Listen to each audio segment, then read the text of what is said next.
नमस्कार. एकाच व्यवसायातले लोक जर एकाच नेटवर्किंग प्लॅटफॉर्मवरती असतील आणि जर ते एकमेकांचे कॉम्पिटिटर नसून जर ते सपोर्टर असतील तर किती छान होईल, नाही का? असंच काहीसं या डोंबिवली ब्राह्मण उद्योजक प्रतिष्ठान या व्यावसायिक बिझनेस ग्रुपचं थोडंसं स्वरूप आहे असं म्हणायला हरकत नाही. कारण इथे बरेच असे लोक आहेत की जे एकाच कॅटेगरीमधले आहेत, पण तरीही त्यांचा बिझनेस अगदी स्मूथली चालू आहे. तर आपण अशाच काही सभासदांचे आपण त्यांचं मत जाणून घेणार आहोत DBU बद्दलचं आणि त्यांचा बिझनेस खरंच होतोय का किंवा काय होतंय किंवा त्यांची कसे ते एकमेकांना सपोर्टर आहेत हे आपण त्यांच्याचकडनं जाणून घेऊयात गप्पा मारून. आज आपल्याकडे आपल्या दोन छान मैत्रिणी आल्या आहेत, नीला पाध्ये आणि दीप्ती भिडे. तर मी फार वेळ न घालवता नीला पाध्ये मॅडमना विनंती करते, दोघींनाही राहतात, तुम्ही दोघींनी आपापली थोडक्यात ओळख आपली, तुमचं नाव, तुमचा व्यवसाय काय आहे हे थोडक्यात आत्ता सांगा. नमस्कार, मी नीला पाध्ये. नीलाज क्रिएशन युनिक आर्टिकल्स या नावाने गिफ्टिंग आयटम्स करते. त्या गिफ्टिंग आयटम्समध्ये विविध प्रकारच्या बॅग्स आहेत, त्याच्यानंतर मण्यांच्या वस्तू आहेत ज्या तुम्हाला रिटर्न गिफ्ट म्हणून द्यायला मिळतात. ह्यांचा तर कळलाच आहे आपल्याला बिझनेस. दीप्ती, तुझा बिझनेस तुझ्याबद्दल थोडक्यात सांग. नक्कीच. नमस्कार, मी दीप्ती भिडे. माय क्रिएशन हा माझा ब्रँड आहे. त्या अंडर मी हँड पेंटेड आणि हँडक्राफ्टेड गिफ्ट आर्टिकल्स करून देते. आय एम अ सेल्फ टॉट आर्टिस्ट बेसिकली. मी कुठेही ह्या विषयी नॉलेज किंवा प्रॉपर शिक्षण असं घेतलं नाही, पण माझी आई आर्टिस्ट होती आणि मला ती कला बहुतेक तिच्याचकडनं मिळाली, सो मी ती कंटिन्यू करते. तिचा वारसा आपण पुढे नेतो टाईप तसं मी ते कंटिन्यू करते. आणि रुखवत ही माझी स्पेशालिटी आहे. त्याच्यावरती ते रुखवत भाड्याने देणं किंवा विकत स्वरूपाचं काही कस्टमाइज गोष्टी हव्या असतील तर त्याही मी करून देते. असं माझं सगळं गिफ्ट आर्टिकलचं स्वरूप आहे. That's nice. मस्त, खूप छान आहे. आत्ता आपण बघितलं की या दोघींचे बिझनेस तसे एकमेकांना पूरक आहेत, नाही का? म्हणजे तुम्ही मोत्यांचं करताय किंवा तेच साधारण आपलं आता लग्न म्हणजे जेव्हा असतं तेव्हा हे लागतं. तर मला असं म्हणायचं आहे की जेव्हा तुम्ही DBU जॉईन केलं तेव्हा असे प्रकारची लोक असू शकतात ग्रुपमध्ये किंवा रादर असते होती सुद्धा आपल्याकडे.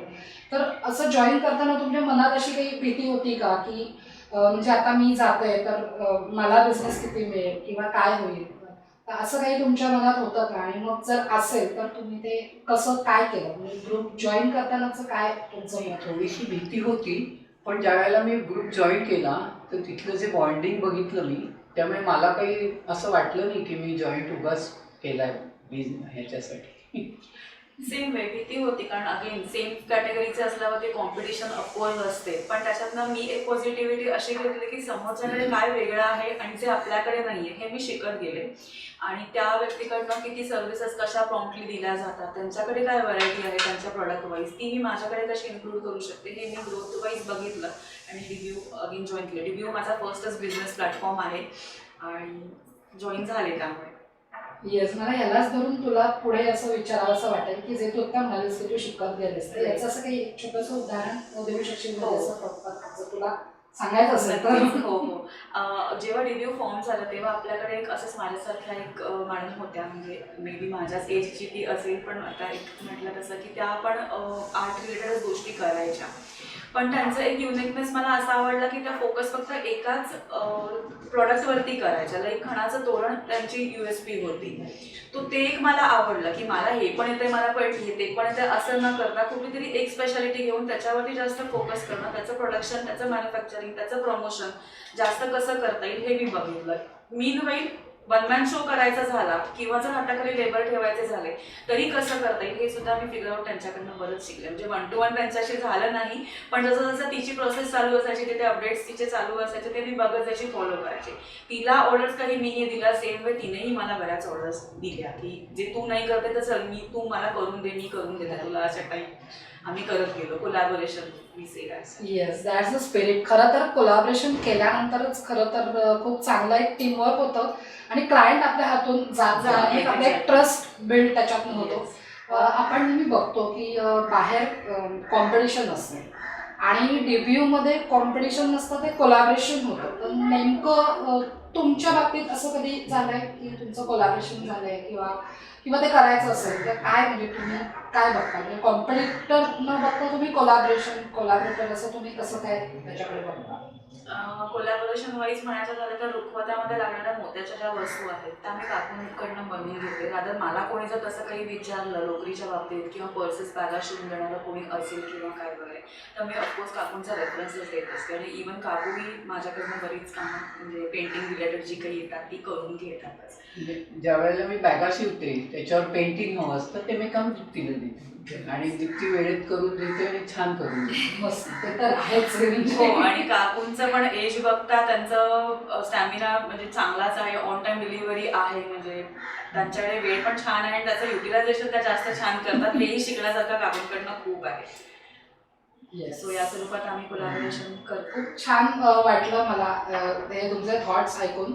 मला पुढे हे जाणून घ्यायला नक्कीच आवडेल की DBU असे तर बरेच व्यावसायिक ग्रुप्स आहेत, पण आपल्या DBU मधनं जे असं कुठल्या गोष्टींचा तुम्हाला असा वैयक्तिक व्यवसायासाठी तुम्हाला वैयक्तिक किंवा व्यवसायासाठी तुम्हाला जर त्याचा काही फायदा झाला तर अशा कुठला असं तुम्ही उल्लेख करू इच्छिता तुम्ही? येस, नक्कीच सांगायला आवडेल. DBUमध्ये जे ट्रेनिंग सेशन्स होतात किंवा आउटडोर मीटिंग्स ज्या होतात, रेग्युलर मीटिंग्स तर मंथली असतातच, त्याच्यामध्ये सुद्धा बऱ्याच ॲक्टिव्हिटीज आणि वन टू वन होतच त्याच्यामुळे. पण जे आउटडोर मीटिंग्स होतात ज्याच्यामध्ये आपण ॲज अ फ्रेंडसुद्धा एकमेकांबरोबर भेटतो एकमेकांना वगैरे, त्यामध्ये आपण जास्त नेटवर्किंग जास्त होतं, क्लोज त्या मेंबरशी जास्त होतो आणि एक वेगळा बॉन्ड क्रिएट होतो.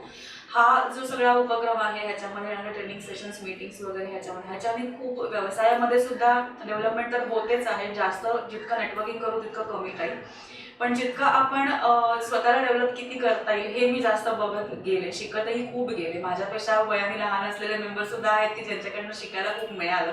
अजूनही शिकतेच आहे, अजून एक ती लेवल नाही आपण एका लेवलला पोहोचू शकत तसं आहे, पण DBUने खूप उभं केलं एवढं नक्की मी सांगू शकते. माझंही तेच मत आहे की DBUला मला मित्रमैत्रिणी खूप छान मिळाले की ज्यांच्याबरोबर मी छान एन्जॉय करते. आउटडोअर मीटिंग किंवा प्रत्येक मीटिंगला मी खूप छान एन्जॉय करते. तिथे जे बॉन्डिंग आहे ना ते खूप छान आहे. दॅट्स खरं तर हा DBUचा एक USP म्हणायला हरकत नाही. बॉन्डिंग खूप छान होतं आणि ते नेमकं काय होतं जर जाणून घ्यायचं असेल तर नक्की एकदा व्हिजिट करा. मला आता हे विचारायला आवडेल की आता समजा तुम्ही आहातच आणि म्हणजे अजून एखाद दोन जर नवीन मेंबर जर तुमच्याच कॅटेगरीतले जर समजा आले तर तुम्ही त्यांना काय मेसेज द्या? यायला नक्की आवडेल, कारण त्याच्याने बॉन्डिंग आणि कोलॅबोरेशन वाईज नक्कीच जास्त डेव्हलपमेंट प्रत्येकाची होते. सो असं काही वाटून घेऊ नका की अरे ऑलरेडी आर्टिस्ट आहे किंवा ऑलरेडी फूडवाले इथे आहे तर आपला कसा बिझनेस होईल किंवा काय. नुसतं बिझनेस या अंगाने नक्कीच येऊ नका. ऑफकोर्स बिझनेस व्हायला हवा, पण ग्रोथसाठी आणि डेव्हलपमेंटसाठी सेम कॅटेगरीतले जरी आले तरी आपण पुढे कोलॅबोरेट करून काम कसं पुढे करू शकतो ह्यावरती नक्कीच विचार करून त्या मेंबरनी जरूर DBUमध्ये सहभागी व्हावं, मेंबर व्हावं ही विनंती आहे सगळ्यांना. मी पण युक्तीशी सहमत आहे या बाबतीत की मला एज वाईज जे काही जमत नाही तर माझ्याबरोबर कोणी आलं तर ते मला मदतही करू शकतील, त्यांना बिझनेसही मिळेल. मला हे शेवटी विचारायला आवडेल की DBU म्हणजे नेमकं काय? तुमच्यासाठी DBU म्हणजे काय? हे का DBU म्हणजे प्लॅटफॉर्म, बिझनेस प्लॅटफॉर्म खूप छान आहे. तिथे सगळे फॅमिली मेंबर्स एकत्र असतात. तेव्हा तुम्ही जरूर जॉईंट व्हा आमच्या ग्रुपला. DBU म्हणजे मला सांगायला आवडेल की DBU माझ्यासाठी माहेर आहे. Serious note. जिथे हक्काने आपले व्ह्यूज सांगता सुद्धा येतात, मांडताही येतात. काही वेळेला ते इम्प्लिमेंट जर शक्य असेल तर ऑफकोर्स केलेही जातात. समोरच्याचे व्ह्यूज आपण किती आत्मसात करतोय हे जे एक बॉन्डिंग आहे, फॅमिली बॉन्ड, तो DBUमध्ये मला नक्कीच मिळाला. सो DBUचा मेंबर नक्की जॉईन व्हा DBUला आणि एकतरी मीटिंग अटेंड करा आणि दॅट्स इट. म्हणजे आवडेल परत परत DBUमध्ये मेंबर व्हायला. Yes, that's the spirit. हेच खरं तर आपल्या मेंबर्सचं स्पिरिट आहे की हा नको यायला, तो आला तर माझा बिझनेस जाईल का, तो माझा क्लायंट घेईल का, असं कधीच कोणी इथे विचार करत नाही.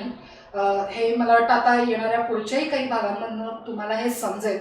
तर जरूर एकदा DBU नेमकं काय आहे, ते कसं काम करतं हे जाणून घ्यायला एकदा तरी DBUच्या मीटिंगला व्हिजिटर म्हणून अवश्य उपस्थित राहा. थँक्यू.